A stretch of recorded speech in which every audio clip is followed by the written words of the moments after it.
Hello everyone, I'm Silence, a friend who loves listening to stories. Click to follow and subscribe. This story is called The Messenger of Death. In our region, there has long been a tale about karma and the figure known as the Insha.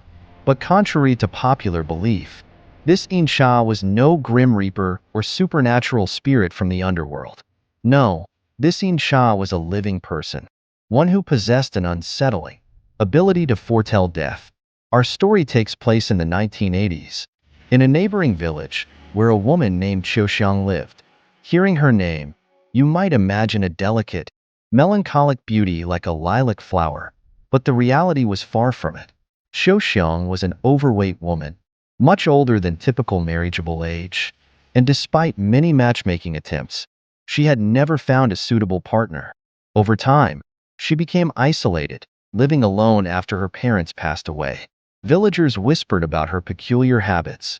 Despite her size, she rarely ate much, subsisting on a diet of beans and chili peppers. She never bought meat, yet her body remained large. People joked. She probably absorbs everything she eats too well. Others said, She gains weight just by drinking water.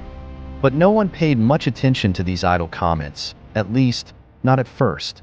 Then three strange incidents happened, and suddenly, the villagers realized there was more to Xiaoxiang than met the eye. The first event took place when a local family celebrated the birth of a chubby baby boy. The whole neighborhood came out to admire the 8-month-old, his rosy cheeks and cherubic features. Even Xiaoxiang stopped by to look, but as she gazed at the baby, she murmured. Pity, he won't live to see tomorrow's sunrise. Everyone was taken aback by her words. How could she say something so cruel? The baby's grandmother was furious, cursing Xiaoxiang for her ominous remark. But Xiaoxiang didn't respond. She simply turned and went home. That very evening, tragedy struck. The baby choked on a piece of fatty meat his grandfather had given him and died.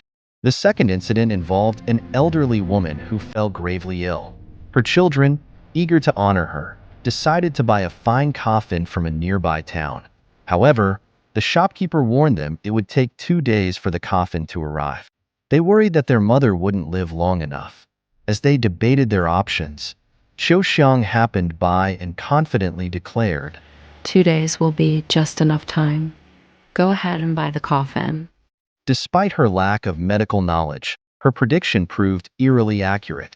The coffin arrived in the village, and the elderly woman passed away that same night. The third event was even more bizarre. 2 women visited Xiaoxiang's house one day and found her lying in bed, seemingly lifeless. When they touched her, she had no pulse, and in a panic, they rushed to call others. By the time the villagers arrived, Xiaoxiang had miraculously woken up. Opening her eyes, she calmly said, Erdan is gone. Hurry to his house. At first, the villagers were confused, but when they arrived at Erdan's home, they found him dead, still warm, but no longer breathing. The diagnosis was a heart attack. From that moment on, the villagers viewed Xiaoxiang with a mixture of fear and reverence. They speculated that she traveled to the underworld at night, feasting on food and wine in the afterlife, which explained her minimal eating habits in the mortal world. From then on, people kept their distance from her, afraid that a casual conversation with Xiaoxiang might end with her, predicting the death of someone they loved. Her presence became like an omen, a walking reminder that death could be just around the corner.